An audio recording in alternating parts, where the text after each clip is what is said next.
What's going on, guys? I'm Steve. Welcome back to the channel. Welcome back to another video. If it's your first time stopping by the channel, hit that subscribe button. Trust me, you won't regret it.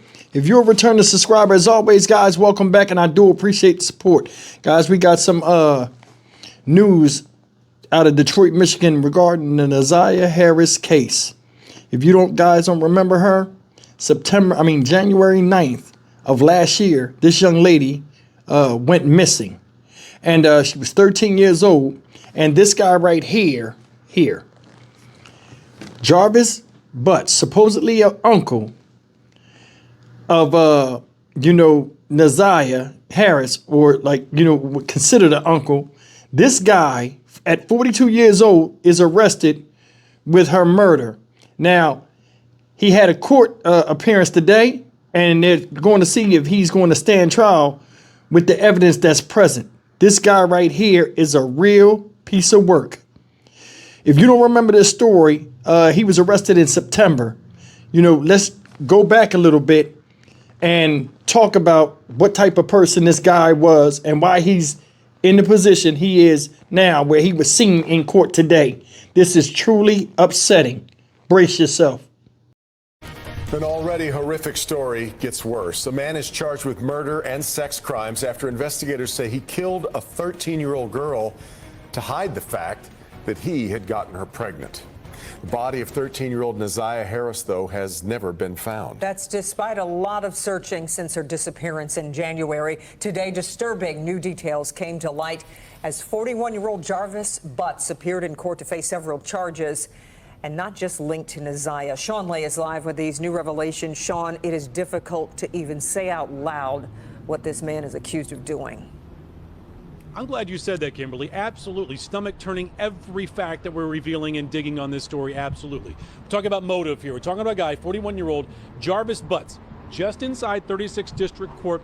Prosecutors laying out motive here. That at age 13, Naziah Harris, he got her pregnant. He was reporting to prison. He was turning himself in the very day the Naziah went missing. Prosecutors say he could not allow her to have his baby while he was in prison. It would reveal years upon years of sexual abuse. Here's the latest. Mr. Butts is a serial child rapist and murderer. The evidence will show that Jarvis Butts has been sexually assaulting Naziah Harris since at least the fall of 2022, and that Naziah Harris was pregnant. This is the first time we are seeing 41-year-old Jarvis Butts in court, accused of the sexual assault and murder of 13-year-old Naziah Harris. And we learned new information from prosecutors today. Naziah went missing January 9th. On the very same day, Butts was due to turn himself in to serve a year sentence for carrying a concealed weapon. Listen closely to Assistant County Prosecutor Tina Ripley saying Butts had a Naziah Harris problem he had to handle before reporting to prison. To turn himself in on January 9th of 2024 to serve a year-long sentence for CCW. This date ultimately got moved to February 7th of 2024, allowing him the opportunity and time to take care of his Naziah Harris problem. Cover up a pregnancy, you hear about a pregnancy, and now you want to make sure that the pregnancy is gone and Naziah disappears. Tiffany Jennings is Naziah's aunt. She has never spoken out before until now. Who's ultimately responsible for protecting Naziah from this guy? Oh, what a loaded question, right, Sean? In my personal opinion, with no affiliation, there are multiple parties involved, as many have already stated. And I just have to hold on to hope that the entire truth will come to light. This is the beginning of the truth, and we're very grateful for this part, but the entire story will come out. Quickly to say who Tiffany Jennings is there. She's Naziah's aunt. However, Naziah's dad, that's her sister, so she was not involved in the family goings-ons inside different houses about protecting this little girl. I won't explain who that is. Butts hit with 2 other charges, one for the sexual assault of a girl under the age of 13, and another, his own daughter, apparently 4 years old, who allegedly gave an STD. I told you, it just keeps getting worse. He is now being held without any bond. Chief White said it best yesterday that if convicted, if all this is true, that he cannot hurt anyone else. That's why Tamara Smith, Board of Commissioners, Police Chief Kim Worthy saying if anyone else feels that they have been assaulted or violated or part of this case, have the bravery to come forward right now. Back to you. Just Awful, awful. All right, Sean, we appreciate it. That's a little bit of the backstory about this piece of fucking shit, Jarvis Butts, and they need to take him outside and dispatch him right now. Did you hear what they said? Just a little bit about who he was, a serial child rapist. This man, right, who dated Nazia's aunt, right? Therefore, they called him, he was called Uncle, had an inappropriate relationship with this girl. Now, I'm about to show you some of the articles that talk about what happened today in court, where people testified against him, family members and people that know him, and it's just sick. It's sick. And then the thing that's sick to me, man, is this. You knew this dude had problems, and you still kept him around. Still kept him around. Who was really protecting Nazia? Seriously. Somebody dropped the ball. And this is messed up because sick pieces like shit like this are still walking around breathing and thinking everything cool. He killed this girl the day he was supposed to go to prison for some dumbass gun charge because he didn't want the secret to come out that he was fucking her and she got pregnant. How sick is that? He gave his own baby daughter, 4 years old, 4, an STD. I want you to think about that. Sexual appetite unbound. You hear me? Unbound. Ain't that much horniness in the world where you just go against the grain on everything natural. You touching your own kid? He's sitting up in there. You had an STD. And you dating the aunt, but you got multiple children by, you put everybody in danger. Willfully. Willfully. Look at what happened today in court. Wayne County, where witness testimony started today in the murder case of a missing teenager, Nazia Harris. The 13-year-old left for school last January but never came home, and her body has never been found. Jarvis Butts is charged with her murder. Our Jack Springate joins us now live from outside the 36th District Court in downtown Detroit with more on what happened in court today. Jack? Well, like you both mentioned, Nazia's body was never found after going missing nearly a year ago, January 9th, 2024 to be exact. Now, police documents as well as earlier testimony gave us a better idea of why Jarvis Butts is the one charged with her murder. Now, phone records allege that Nazia and Butts had an inappropriate relationship. Butts is the father of 5 of the 13-year-old cousins whom she lived with up until she disappeared. Court documents claim Butts learned Nazia was pregnant in November of 2023, roughly 2 months before she went missing. According to her aunt, who has 5 children with Butts, she never noticed any sort of relationship outside the typical uncle-niece interactions. She was aware that Nazia would periodically help Butts at his auto shop along with Butts' eldest daughter. When did Nazia and Jarvis first meet? When she was little, like age 2. And can you kind of describe the relationship between Nazia and Jarvis? Should be just the uncle and the niece relationship, no more than that. Now, Nazia's grandmother, Annette Harris, testified that she remembers dropping off Nazia at school the morning of January 9th last year before searching around the neighborhood and the school area when Nazia never returned home. While she searched the neighborhood in Detroit, Talisha Moore remembers seeing Nazia that afternoon in Ypsilanti with Butts and his business partner, who testified back in November, Cordell Wright. They were at her home to drop off her mother's car. While she didn't realize who Nazia was at that time, she eventually found out it was her when police knocked on the door much later. Well, it was based on when the detectives came to the house to question us. That's when I found out who she was. But at the time on the 9th, you didn't know? Mm-mm. And we heard from 8 witnesses today, but that is just the beginning. We're expecting another full day of witness testimony to get started tomorrow. I'll bring you all the updates here starting at 10 o'clock when those testimonies get started. But for now, reporting live outside the 36th District Courthouse here in Detroit, I'm Jack Springate, CBS News Detroit. But first at 5, seeking justice for Neziah. The man suspected of killing a 13-year-old from Detroit faced a judge today. Thank you so much for joining us for 7 News Detroit at 5. I'm Whitney Burney. And I'm Mike Duffy. It's been almost 1 year since the teen went to school on January 9th and never came home. This past September, Jarvis Butts was charged in the murder and sexual assault of Neziah Harris. Today, her body has not been found. And loved ones have held on to hope during multiple searches. As you can imagine, they're still hurting and wanting answers. 7 News Detroit reporter Faraz Javed is closely following the case. Faraz, what happened in court today? Here at the 36th District Court, we may find out tomorrow if the 41-year-old suspect, Jarvis Butts, will stand trial for the alleged murder of 13-year-old Neziah Harris. On the stand today was the teenager's aunt, who was in a dating relationship with Butts and has 5 children with him. Shannon Harris testified that after her niece went missing, she found inappropriate Instagram messages between Neziah and Butts.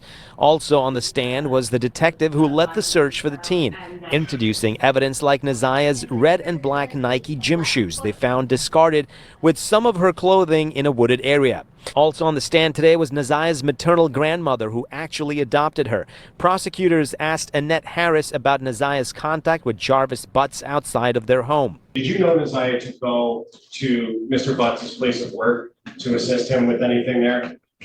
Yes, there was a couple of times that she went with his daughter and they went up there to go clean up at his shop. And how would they get it? He would come and pick them up. Now, Neziah's body has never been found, but prosecutors allege that Butts killed the teen after he found out that she was pregnant with his child. From downtown, I'm Faraz Javed, 7 News Detroit. Faraz, thank you. Sickening. This whole fucking thing makes me sick. I gotta be honest with you guys. As a man, a father of a daughter who's 9, I had to think for a second, 8. She'll be 9 this month. It makes me sick. And it's hurtful. This guy right here had little girls of his own, and he did some of the sickest shit that goes against the grain of normal human just ethics. As a father, you gave your 4-year-old daughter a STD. How is he still breathing? How is he still breathing? Ladies and gentlemen, I ask you, how is he still breathing? And I'm going to tell you something. Her body ain't been found yet. Clothes strewn all in the woods. They know he had something to do with it, but he's sitting back, not saying nothing. He won't talk. What kind of justice system do we have where a baby who they already count as dead, this guy don't have enough, not even sense, respect for those that he dishonored to even say where the body was? Because he's gone. Everything points to him. He's gone. Stay on the ship till it and go down with it, no matter how stupid you look. And that's the problem we got out here with people like this, That's the fucking problem. No honor, no sense of pride and self, no ownership to the mistakes that you made. In fact, this was intentional. It's not even a mistake, it's willful error. Therefore, it's unforgivable. He's sitting up there in motherfucking court with your head down. Pick your fucking head up. Stand on that perv shit you did. He's sitting up in jail. He won't talk. Shit, he'll talk for me. He'll talk for me. For real. They need to have laws where motherfuckers have to talk. Especially when time is of the essence, when somebody's missing and everything points to the subject, the suspect. Where the fuck is she at? Going there with a butane torch, fingernail file, box cutter, and some acetylene. He'll talk. He'll talk. Seriously. How do you, as somebody that victimizes somebody, not show respect of the family of the victim? Them people trusted you and left you around them after all that shit you did. And here you are, sitting up there with your nose in the air of sorts. I ain't saying nothing. I ain't do nothing. Lie to the end. Same shit little boys get their ass beat about not being accountable when they're younger and they told not to lie and to tell the truth. How many of y'all, when y'all was young, your parents be like, you tell the truth, I will not beat you. That's the deal. And they tell the truth and you don't beat them. Or you ask them, you say to your kids, hey, tell the truth, I ain't gonna beat you. I didn't do it. Even though it all points to them and you know they did it, you just want to see if they be accountable. They won't, and then you whip their ass. That's him. That's him right now as a grown up. In the justice system, they allow this shit. They allow it. Oh, well, he's not talking. Well, here, you'll sit here and you'll do justice. What you gonna do? You ain't giving him the fucking death penalty. He'll go sit in jail somewhere he's used to and eat oodles and noodles, watch sports, make bets, look at nudie mags, get buff, whatever the fuck they still do in there. He gets to live while this girl done decomposed and the last bit of evidence of her existence is wasting away in the wilderness right now. Right now. How is that justice? How is that fair? Especially to the ones that cared about her. Seriously. She stayed with this guy and his kids. And this is what he did. He saw the opportunity and he struck. Said they had a bunch of inappropriate texts. You know what I'm saying? Inappropriate texts between him and her. That shows how convicted and focused he was and how confident he was that he was doing his crime and recording it over text message where it could have been traced. Of course, he had it like that. It's a lot with this story that people ain't talking about. It's a lot. And this is heartbreaking, y'all. Heartbreaking. And people like this exist. I don't know where she at. Well, we know you seen her last. I don't know. I did. Last transmission was she was pregnant. He went to go see her, grab her, pick her, scoop her up or whatever. And now she gone. And you don't know shit. You don't know nothing. I'll be goddamn. Cut his eyelids off right now. I'm Stock Market Steve for the Dynamic Reason channel. As always, like, comment, share, and subscribe. There'll be more updates because the court proceedings are still going on tomorrow. And may Neziah Harris rest in peace. And man, it's messed up. I mean, you look at these stories, guys, where they say the body was never found. That's always an eerie feeling at the end of a sentence. Her body was never recovered. His body was never recovered. So basically, the secret of where she is and the pain of some little bit of closure with the family, and it dies in his disrespect and sexual selfishness. It's not right. They need to change the laws and start tearing motherfuckers' asses out the frame when they're gonna sit up there tight-lipped. You know what I'm saying? And act like they ain't did shit, but the shit's all out in the open. It's not fair to anybody. I'll see you in the next video. Take care.